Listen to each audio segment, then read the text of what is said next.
Hey, what's going on, everybody? Justin here, and in this video I want to share a whole slew of summer nature book recommendations. Springathon has officially started, I think actually yesterday, May 3rd, and I've done recommendations for 2 out of the 4 prompts so far, and this year the prompts are the 4 different seasons. So I'll leave my links up to winter and spring that I've already completed. If those sound interesting to you, definitely go check them out. Got a whole just an easy way to show off a lot of my nature books that I feel like I don't get to do enough in this channel. But anyways, let's just go ahead and get started. So I got half of them are kind of more like outdoorsy field guide type-ish books. So if you're not into that sort of thing, skip ahead to I'll leave the chapters and the thingy down below. You can kind of scroll to halfway through or whatever. But yeah, let's just get started with some field guides and whatnot. So for summer, I always think of, just bright colors, obviously the warmth and stuff where I live in Maine, it's nice to actually have sunshine and whatnot. But I think of bugs, I think of colors, bugs, ocean, beach kind of things. And those are kind of the things that resonate with me the most. But I have, let's see, 9 out of the 20 Audubon field guides on different topics. So here's Field Guide to Wildflowers of the Eastern Region and Field Guide to Fishes. I just picked these ones because they're kind of really bright, kind of cheery colors. I also got, let's see, Night Sky, Weather, Eastern Trees. I don't know, I looked at those. Insects and Spiders, Butterflies, Mammals, and Birds, or Birds of the East. I can't remember if that one's split in half or not. Anyways, I really enjoy these ones. They are a more photograph field guide. They are a photograph field guide. So all the kind of photos are in one half, and you kind of match it up to the description in the back here. I actually kind of more prefer illustrations, but this is just a really cool field guide series to collect. And I've used them before too as well, especially for butterflies. I found that one is just really helpful for whatever reason. And I think the one on trees was pretty good as well. So anyways, like I said, if you do field guides, you'll probably know these ones, but I like collecting them, and I plan on getting all of them, even if some of them won't apply to my location or anything. Here's a very specific field guide that's very dear to me for spring, summer, and fall, but especially summer. Here we got the Plants of Acadia National Park. This is a field guide to, as you probably guessed it, all the different plants in Acadia. And I go to Acadia multiple times every year to recharge my batteries. It just has to be done. We always make it a point to go in the summertime and stuff. But there's just something about Acadia. I can't remember off the top of my head. I think it's the third. I want to say it's the third smallest national park in the park system, the federal park system. But it does receive, I think, in the top 5 number of visitors and stuff. It just is really cool. It's just a nice combination of, you got the ocean, cliff landscape, you got the ocean, then you got the forest, the main woods kind of essentially, and then you also have obviously East Coast mountains, but you got mountains, ocean and forest all blended together. Just really nice. I love Acadia, and that's why I include it. I don't care what anyone else says. So in the spring video, I did Spring Wildflowers of the Northeast, and in this one we got Summer Wildflowers of the Northeast by Carol Gracie. I haven't used these much as I kind of wanted to. I think I picked them up last year.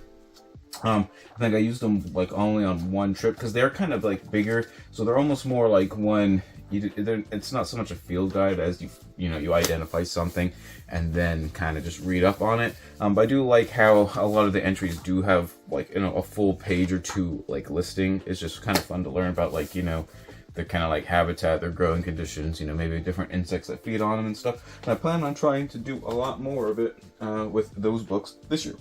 Okay, so the next one isn't really a field guide per se at all, but it is a gardening book, and I've done quite a few gardening books in the past couple of videos and stuff, I think in the spring one as well. But this one is Butterfly Gardening by Jane Hurwitz from the North American Butterfly Association.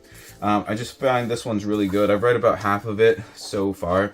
It's just got a lot of cool tips and tricks on kind of growing different native plants and stuff for attracting different pollinators, but especially butterflies to your garden. I just kind of associate butterflies with gardening for some reason. It's just really nice to see the bumblebees and the butterflies as, you know, my cat tries to knock over the tripod as per usual. Like I said, just seeing the butterflies and the bees and stuff in the garden just makes you feel good when you're like out there doing it. So yeah, just, you know, try it out if that's something you like doing. Now I got a couple books here that are kind of just focused on like animals and stuff, but I felt they felt very summary just based on the covers and stuff. So we got The Lives of Octopuses and Their Relatives, A Natural History of Cephalopods by Dana Staff. I've read some of her other works, really good, but this series, I've read the Lives of Beetles in this like kind of format. It's just really good. I think there's about 10 of them now. I think they got sharks, lichens, I think bees just came out, if I remember. Viruses, I think, is one. But just tons of illustrations and photographs and diagrams and all kinds of stuff on all kinds of information. Just really wonderful, like high quality books from Princeton University Press. Just really love them. But yeah, just like look at this cover. You know, you just can't. It just feels so just vibrant, summery. You know, I'm here for it. Next up is for my favorite insects, or my favorite order of insects, and it's the Odonata, which are dragonflies and damselflies. So we got dragonflies and damselflies, Natural History by Dennis Paulson. I also have his field guide to dragonflies of the eastern United States, but this one it's not a field guide. It's just a very kind of I don't know how you explain it. It's just kind of like species profiles, if that makes sense, on different things, and kind of explaining just like kind of their like little life histories and quirks compared to like other dragonflies and stuff. But then you also have the first like quarter of the book is all about like just technical things that all dragonflies share in common. I'm like slowly working my way through it. Just I think it's really cool learning about dragonflies. Just like I said, they're kind of my favorite one. Plus they kind of keep mosquito populations down a little bit. They try their best anyway. So yeah, like I said, just really enjoy dragonflies. They remind me of summer. They're always out in the heat. It's really fun when you can get them to land on you. So the next book is my actual summer pick for the prompt for my participation in Springathon here, and it's Silent Sparks: The Wondrous World of Fireflies by Sarah Lewis. Fireflies, like I said in some of the other videos, just when I'm doing like campfires in the backyard and stuff, you know, when you actually have a night where you get a lot of fireflies like coming out, there is just something kind of magical about that. Just really enjoy it. This one actually doesn't have as many pictures as I was kind of like hoping, but it is one I need to get through and just kind of read about kind of the life cycle and like natural history of fireflies. Plus their like, you know, bioluminescence is pretty cool just in the animal kingdom as a whole. So just definitely looking forward to that one. Alright, so next up we actually have our actual books. If you want to like get out of the way, Soph. I know you're just like trying to knock all my books over, so if that happens, you can blame Sophia right here. Okay, so now moving on to some of the like actual like kind of normal, just kind of popular science or kind of like regular, you know, natural history books and whatnot. We got Birding Without Borders: An Obsession, a Quest in the Biggest Year in the World by Noah Stricker. And this cover just reminds me so much of summer. It's just, you know, super bright, watercolory, colors everywhere. Birding in general too is very summery, I feel. Obviously you have kind of the migrations in spring and fall, but like once you have like the full residents and, you know, they're like raising their chicks and stuff, it's just a little different in the summertime. So yeah, like I said, this book is all about Noah's quest to break the world record for the most species of birds seen in a single year around the world, which he was able to accomplish. I can't remember. I think I looked it up. It was 6,042, which is crazy impressive. That's easily over half the species in the world. So yeah, just doing that in 1 year is just pretty substantial. But it's just cool reading about too a lot of the help he gets along the way, where people were just volunteering their time as he was like traveling through different countries and regions. They would just like go out and show him the ropes on like little local places to like pick up several species like off his list as like little hotspots and stuff. Just really awesome. If you like birding, you'll definitely love this book. So the next one is another bird book, and it's the one I just recently picked up in my let's see, I mentioned it in my April book haul here, and it's Around the World in 80 Birds by Mike Unwin. And this is just a profile of 80 different birds, but like just look at the cover, the artwork and stuff. Every single bird has like a little spread here.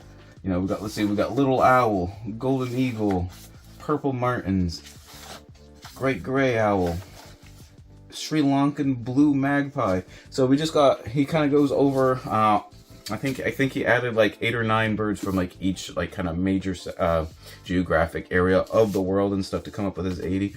Just really cool. I just fell in love with the artwork when I saw it. I wanted to support my local bookstore before it went out of business, but like I said, there's a whole series of these. There's Around the World in 80 Fish, Plants, and Trees, as well as this one. So I kind of hope they kind of keep this going. And I think the art, I did verify, I think the Plants and Trees have the same artist, but the fish one is a different one, and this one is a different one. So like each kind of theme is going to have different artwork and stuff, but they're all being kind of cohesive and together. And like I said, just that cover just reminds me of summer.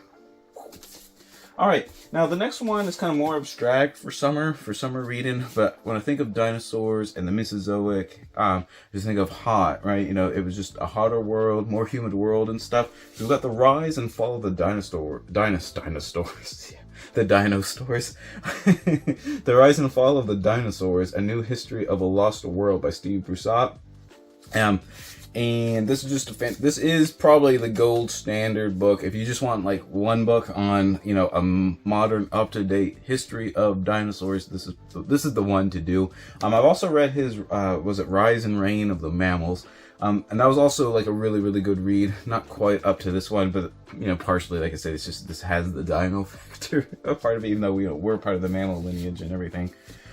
Just fabulous book, highly recommend it. I don't think I've seen anybody like not like it. A few people were even reading this one in Historathon as well, as part of like kind of the prehistory and stuff, and I was totally all for it. Like, cause like I said, any kind of time you can get natural history included and stuff, just really awesome. I encourage you all to check that out if you haven't already.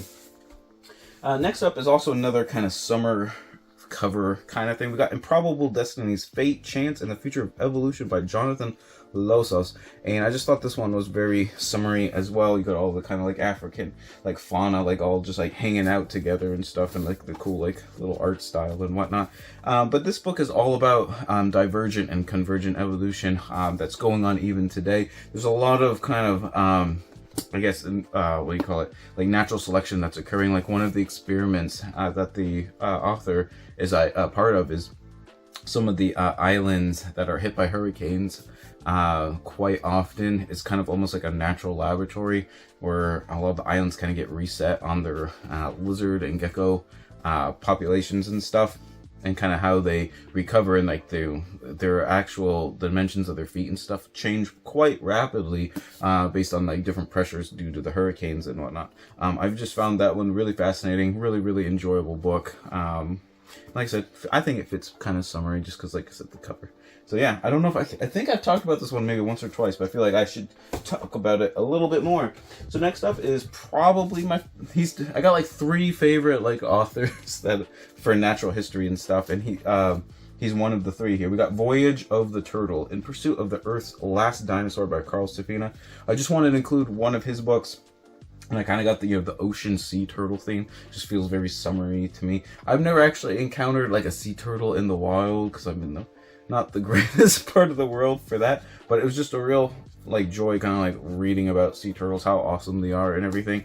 But also, you know, kind of all the, I guess, obstacles and just problems that they are facing in our current world, which obviously isn't good. And I think this is actually not an old book per se, but I think it's 10 or 12 years old. So you know, the problems that are encountered in 2006, or actually it's almost 20 years old, you know, they're going to be even magnified, you know, a couple fold probably since the time this book was written, which is just, you know, it's just hard to fathom sometimes. So I definitely encourage you to read something by Carl Sophia. He pretty much all his, well, actually I say that a lot of his books, especially I think it was like his first 5 or 6, since he was he's like a marine biologist, also kind of like international, well, I don't even know what you call it, negotiator and stuff for, I guess, like fishing practices and stuff. Like, for example, he documents, you know, how he went about helping, making an international law to have these different hooks that can still catch the fish, but sea turtles can't like latch onto them, so they're not like a bycatch essentially, which is when you catch something that you don't intend to, and you know they're killed and stuff. So anyways, like I said, really like kind of boots on the ground too as well. He did, like all his books that I've read so far, he's either with the scientists doing other stuff, or he's with like actual local fishermen, you know, whether it's like tuna fishing, all that kind of stuff. He's like with them, just, you know, to get to know how their lives actually work, what their employment actually looks like, how he can make it better or easier or whatever with, and not make it harder based on like, you know, coming up with like, you know, more humane practice and stuff, so people don't like lose their livelihoods and everything. So anyways, like I said, kind of rambling off on a tangent there. Felt very summery. Like I said, I wanted to include one of his. And then lastly, one last book for summer theme. Kind of a cover one, but this one, like I said, the beach summer vibe. We got The Sound of the Sea, Seashells, and the Fate of the Oceans by Cynthia Barnett. Just super awesome book. This was like one of my favorite nature books the year I read it. This is all about, you know, seashells, how are they created, the different animals that make them, but also a big part of it is, you know, as the ocean becomes more acidic, as it absorbs more CO2 from, you know, global CO2 emissions and stuff, the ocean actually absorbs, I can't remember off the top of my head, I think it's around 90% of all the emissions. And what that does is it actually makes the oceans slightly more acidic year after year, and that makes it harder for different animals to first create their shells, but also patch their shells if they ever take damage from predators or anything like that. It's much more difficult and energy intensive to fix them and stuff. And this book kind of details all about that. But really beautiful writing. Really enjoyed it. Definitely check it out. And like I said, I felt that cover just fits the summer vibe super, super well. There's nothing quite like a sandy beach on a nice hot summer day. So there you have it. There's a whole slew of books there for the theme of summer for Springathon. Let me know if you're participating in Springathon. If any of these books sound good to you, let me know which one sounded like your favorite. And if you have a good book that makes you remind you of summertime, let me know in the comments down below. Like I said, I'm always on the lookout for great recommendations. And always remember, whether you're reading something on summertime or not, read victoriously.